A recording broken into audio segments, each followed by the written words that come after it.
Hello guys, welcome to HPPS School. Today we see Chapter 14 विभाजन को समझना of 12th class History. Watch the video from start to end. If you like the video, then please like and share. आइए हम Chapter 14 विभाजन को समझना का solution कर लेते हैं। ठीक है, इसमें हम पहले क्वेश्चन आंसर डिस्कस कर लेते हैं। फर्स्ट क्वेश्चन दिया गया है 1940 के प्रस्ताव के जरिए मुस्लिम लीग ने क्या मांग की। 1940 के प्रस्ताव के जरिए मुस्लिम लीग ने क्या मांग की, इसका आंसर देख लेते हैं। मुस्लिम लीग की स्थापना 30 सितंबर 1906 ईस्वी को ढाका में की गई। ठीक है, मुस्लिम लीग की स्थापना 30 दिसंबर 1906 ईस्वी को ढाका में की गई।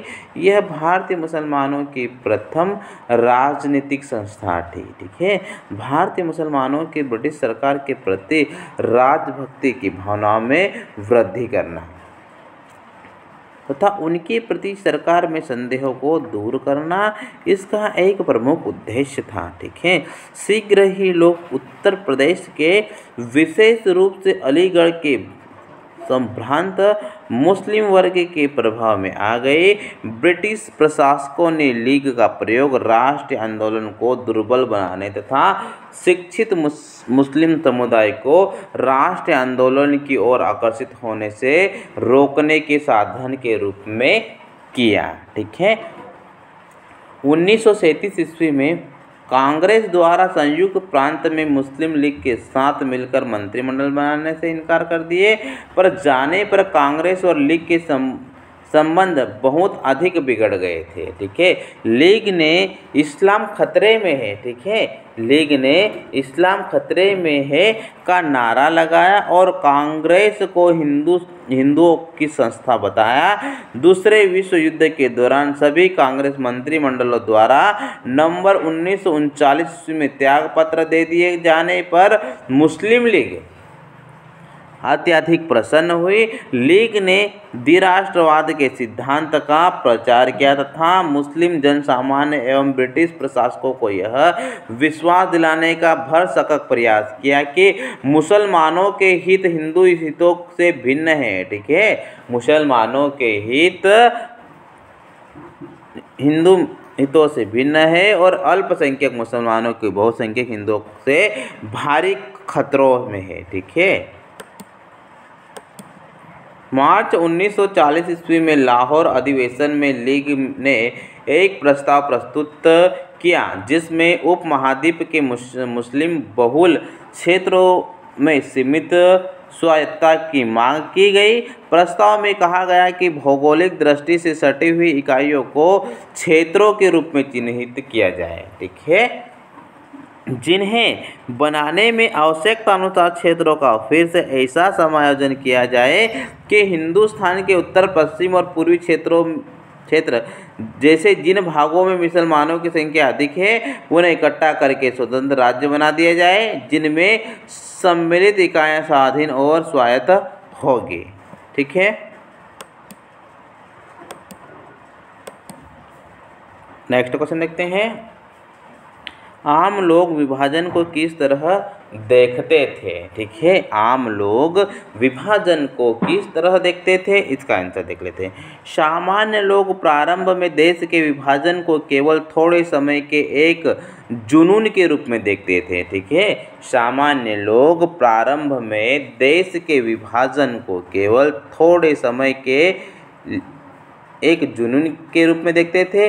उनका प्रचार था कि विभाजन स्थायी नहीं होगा। ठीक है, उनका विचार था कि विभाजन स्थायी रूप में नहीं होगा। कुछ समय बाद जैसे ही शांति और कानून व्यवस्था स्थापित हो गई वे अपने घरों को वापस लौट जाएंगे। ठीक है, वे अपने घरों को वापस लौट जाएंगे। उन्हें विश्वास था कि शताब्दियों में एक समाज में एक दूसरे के सुख दुख के साथी बनकर रहने वाले लोग एक दूसरे का खून भरने पर उतारू नहीं होंगे। देश का विभाजन उनके दिलों के विभाजन का कारण नहीं बनेगा। स्थिति सामान्य होते ही वे फिर मिलजुल कर एक ही समाज में रहेंगे।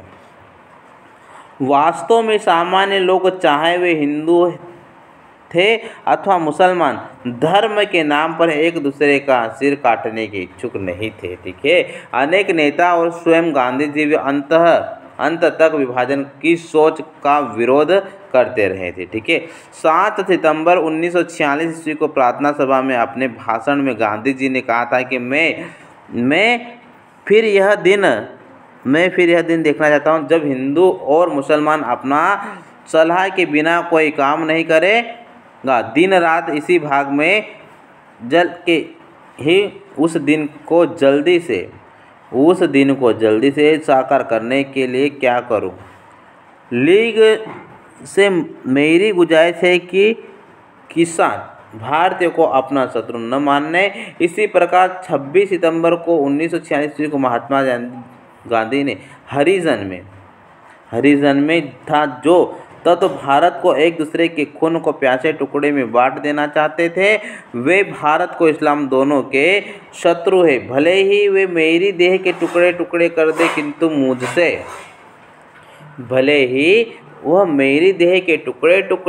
किंतु मुझसे ऐसी बात नहीं मनवा सकते हैं जिसे मैं गलत मानता हूँ। जन सामान्य का गांधी जी में अटूट विश्वास था। उन्हें लगता था कि गांधी जी किसी भी कीमत पर देश का विभाजन नहीं होने देंगे,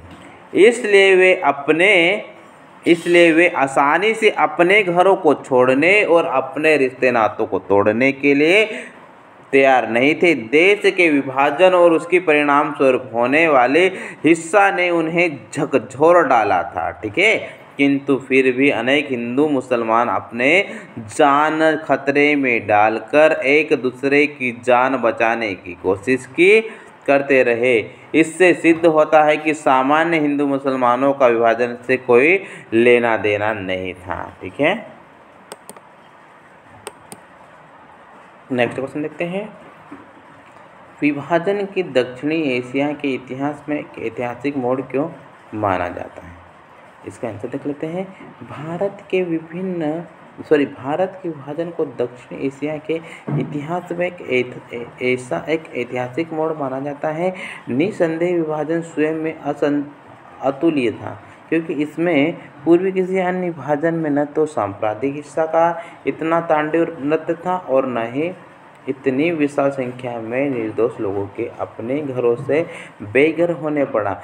विद्वानों अनुसार विभाजन के परिणाम स्वरूप 1 करोड़ से भी अधिक लोग अपने अपने वतन में उजड़कर अन्य स्थानों पर जाने के लिए विवश हो गए। वे भारत और पाकिस्तान के बीच रातों रात खड़ी कर दी गई सीमा के इस पार पर उस पार जाने का विवश हो गए, और जैसे ही उन्होंने इस छाया सीमा के उस ओर पैर रखा, वे घर से बेघर हो गए और पलक झपकते ही उनकी संपत्ति, घर, दुकानें, जमीन, छाया सीमा के उस ओर पैर रखा, वे घर से बेघर हो गए। पलक झपकते ही उनकी संपत्ति, घर, दुकानें, जमीन, रोजी रोटी के साधन सब उनके हाथों से निकल गए। जिस जमीन में उनकी जड़ें थी वही उनके लिए पराई हो गई। ठीक है,